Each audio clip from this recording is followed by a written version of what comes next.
All right, Aries, welcome into your July reading. I know this is a bit late, so, instead of just doing the last 2 weeks of the month, I was really thinking, what would I want? And I'm still going to do the full month, kind of get a perspective here. Because sometimes it's nice to see, like, where the reading goes. Maybe you can say, like, yes, that already happened, and that kind of helps set you up for the next 2 weeks. But we'll see what happens here, Aries. Did I say Pisces? I think because I just did the Pisces reading, but maybe I didn't. Who knows? I can't remember anymore. So Aries, welcome in. We are in Cancer season this month, moving into Leo at the end. So for the themes of July, we have family, home, and nurturing. And yeah, Cancer is kind of that mother hen of the zodiac. They definitely like their what feels good to them. They like connection, home. They are a water sign. So definitely sit on those themes and kind of take a look. My biggest thing, I think, for everyone this month is what's really been coming up is what is home to you? What does home mean to you? I heard this saying, and I think it's so true. Home isn't like a place necessarily, but home is a feeling. So that's why, it's really sitting into, like, what does home mean to me? Do I have that in my life? What can I do to change if I feel like I'm not in the right place or relationship or job? What do I want to build? Maybe I want to build a stronger, kind of new definition of what home means and create more of those feelings with the people in my life. So definitely love the Cancer energy. So let's go ahead here. If you're interested in a private reading, you can definitely schedule one on my website, which is linked below in the description. You can definitely, it's up to you. We can do readings on a specific situation. We can do general, just a general, whatever information is for your best and highest good.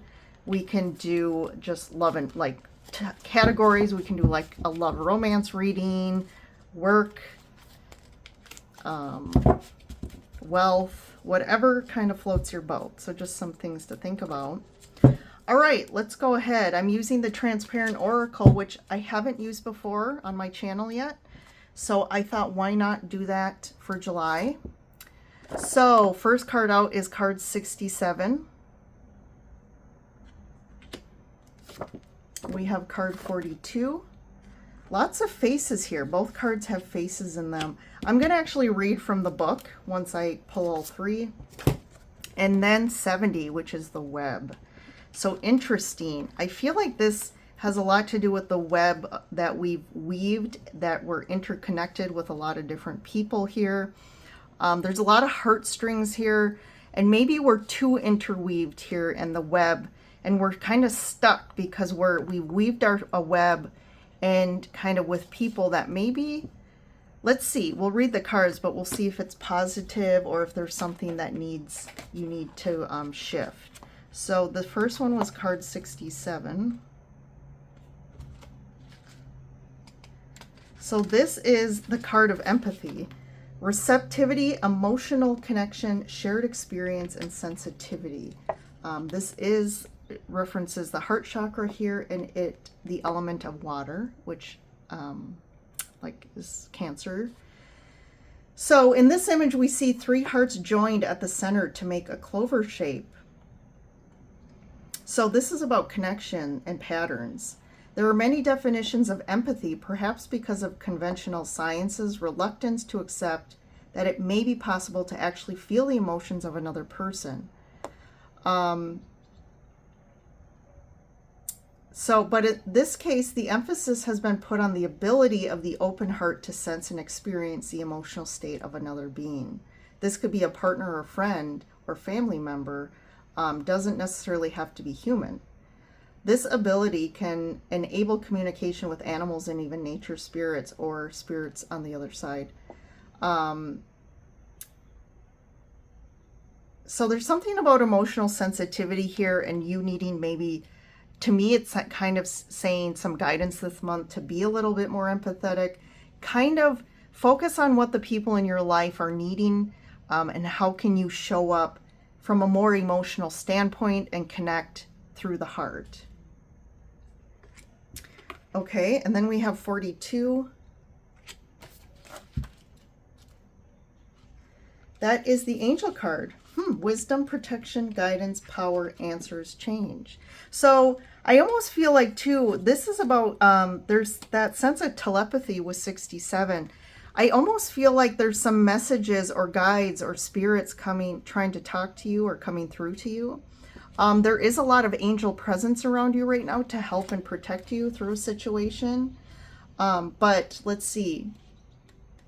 The primary role of an angel is a divine messenger. So when this guide appears in a reading, there may be a higher purpose and significant to recent events. When called upon, an angel can also provide powerful protection from negative influences or give answers. Often the angel can appear at times of great change, be it personal or global. Look to the other cards in your combo to give greater understanding. Yeah, so I definitely feel like, so this, kind of decipher what it means. Like, what would you need? Have you been asking for your angels? Have you been trying to speak to a past loved one?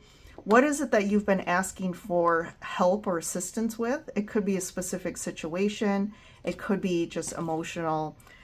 I'm getting like turmoil lately that you've been going through, or just hardship. But definitely I feel like this is also, to me, referencing the interconnectedness of the heart with others. And this could be from a spiritual standpoint as well. And someone is sending you love. And then let's see card 70. That is the web. Yep. Universe, interconnectivity, weaving, destiny, cause and effect, entanglement. This is the final deck, our card of the deck. It represents the web of the universe. This symbol or metaphor illustrates the delicate balance of nature and the connection between all life on Earth. We feel the influence and power of the stars and planets, even though we are separated by a great distance.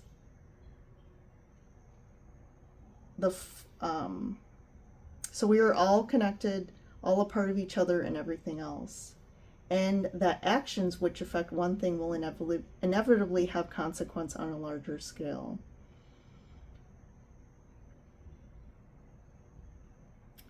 So I think the big thing, by being tuned into the web, we can become aware of the patterns of influence around us and hence be more empowered in terms of awareness of our destiny. On a small level, though, in your individual lives, it does say it can represent a tangled situation, a feeling of being trapped by circumstances of your own making. So this could reference a situation that you feel kind of stuck in as well, and also you're protected and the angels are helping you with this. But there is a lot of connection going on right now, and I think you should use it to your kind of to your advantage right now. If you're looking for guidance or information, definitely reach out to whoever you want, your angels, your guides, your ancestors, and they will be there to help you. All right, so let's pull some tarot cards. Chariot. I think now I can't even, I don't think I said that. So I'm getting readings mixed up. But what I didn't initially tell you, Aries, is there's been a lot of trends this month, and one of the cards that keeps coming up is the Chariot. And look, it's your first card. So there's definitely things coming together to help move us forward quickly. Energies are going to start moving faster. So that's a positive card. Then we have the King of Swords and the Nine of Swords. Okay, so we're worrying a lot about something. maybe you need to communicate something here. Maybe you're really being asked to be this Knight of Swords, or King, sorry, and you need to get some, maybe you're afraid to speak your truth or say something to someone, to kind of basically align with what you want and how you want to speak your truth. And there's some direction you want to go, I feel, with the Chariot. There's something you want to do and some direction you want to go in. I do feel like you have a lot of fear around this and anxiety. If the King of Swords isn't you, this could represent someone else in your life. It could be an air sign, which is Libra, Gemini, and Aquarius. But this person too is a little, maybe they're kind of being a little too blunt or communicating, and they're just kind of like, maybe you're afraid of them or standing up to them. So it could be either way, but I like the Chariot with that. But there's a lot of too much overthinking about something.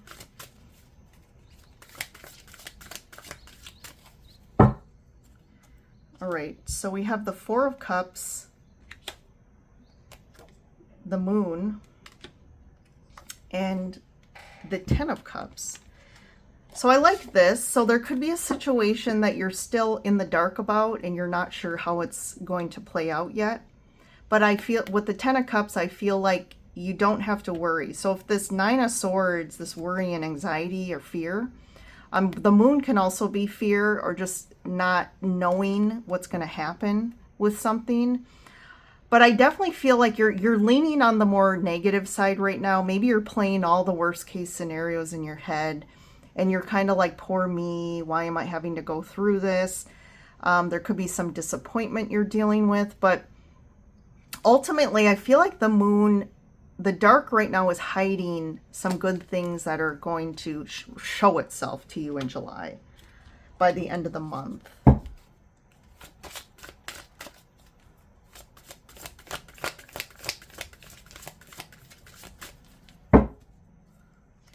All right, the King of Pentacles, the Eight of Pentacles, and the Hermit. So these cards actually are very similar to what came up in the Pisces reading, these three. So if you have any Pisces energy in your chart, your birth chart, I would take a look, or if you're dealing with a Pisces as well. But yeah, there is definitely someone who's very focused on work. So I don't know if that's you or someone you're connected with. They've been putting a lot of time and effort or even investing in something that they're working on here. It could also be a job. But there is something, the Hermit here, they could be being quiet about this. They're almost like being very more introverted than usual. They could be just wanting to be alone a lot. There's something with the Hermit about they're kind of inside themselves right now and being quiet about a situation. And that's maybe where the anxiety and fear is coming from for you. Maybe you're afraid of kind of, again, a situation around this that you feel like, what's going on? Why are they being weird? Why are they kind of pulling away right now? But I feel like it's more in regards to their work or money or something along those lines. Let's get one more about this King of Pentacles, Eight of Pentacles. Why are they hermiting here? Two of Swords. Yeah, they're kind of, it could be someone ghosting you, or they're just not sure. It's almost like someone's sitting on a fence and they're just indecisive right now about how to move forward on something. So they're kind of inside themselves a lot right now. I think this person as well is in their head a lot. It seems like both of you are in your head. Ten of Swords. So I feel like this has to end. This like blocking behavior. This could be a pattern in the relationship of like, oh, I'm mad at you, so I'm going to ghost you, or I'm going to block you from connection. So, you know, it's kind of this like tug of war game. And going back to the oracle cards of the interconnectedness of the web, we're all connected here. And I think the situation requires more love and compassion here and empathy, and maybe finally opening up from an emotional standpoint. Like the only cups in the reading, we do have the 10 of Cups kind of in the background, but I almost feel like that's what we need to fuel this situation to help turn it around. What is the anxiety about here? 3 of Pentacles. Yeah, are we gonna work this out? Are we gonna be able to get through this? So there is some sort of like, am I gonna get the help I need? It could be in regards to the relationship. It could be in regards to a situation you're dealing with where you feel like you need help. And I need help in a situation, and I need support and assistance right now. And then the 2 of Wands. Yeah, there's something about it. I need help figuring out what direction I'm going to go in. I need to make a decision about something, and like maybe you want some support or like opinions about this, but I also feel like that could be tied to money as well, of like what direction you go in and how you approach something here. But I feel like you're going to get some clarity here with the King of Swords. You're going to get clarity. You may feel in the dark right now about how this is going to play out, but I do feel like 10 of Cups, it's going to end okay. You're going to be okay. It's going to all work out for your best and highest good, however that looks. And I think you need to be open to that. And look at that. We got the Ace of Swords, which is another trend this month. Is so Uranus moved into Gemini. That's a big shift. Uranus is an outer planet, and Uranus is about, you know, just surprises, kind of innovations, like sudden change, sudden shifts, things kind of just, Uranus comes in kind of similar to Pluto, but Uranus is about like, it can be positive surprises, but like sudden change, sudden information coming in, and truth. So, and Gemini is about communication. So, and like information, intellect. So I do feel like there is some information, or you're going to gain some information or ideas or wisdom in regards to your situation, and you're going to get clarity here. So clarity is coming. It's going to cut through this moon energy for you. And on the other side is like more cups, which is more emotional, feeling good, fulfillment, cheering, like something is going to kind of go in your favor here. So I don't think you have to worry, even though I see you worrying and in your head a lot about something. You could also, a factor, you know, someone else you're tied to could also be adding into your anxiety or fear. But I think they're dealing with their own situation here, and you just have to focus on yourself. All right, Aries? So I'm going to leave you with that. Thank you for joining in. Definitely subscribe, like, let me know what's going on with you in the comments, or also looking for feedback around any readings that you would like me to do that you haven't seen, or maybe I've done in the past and you want me to do again. So thank you all, and I will see you in the next reading.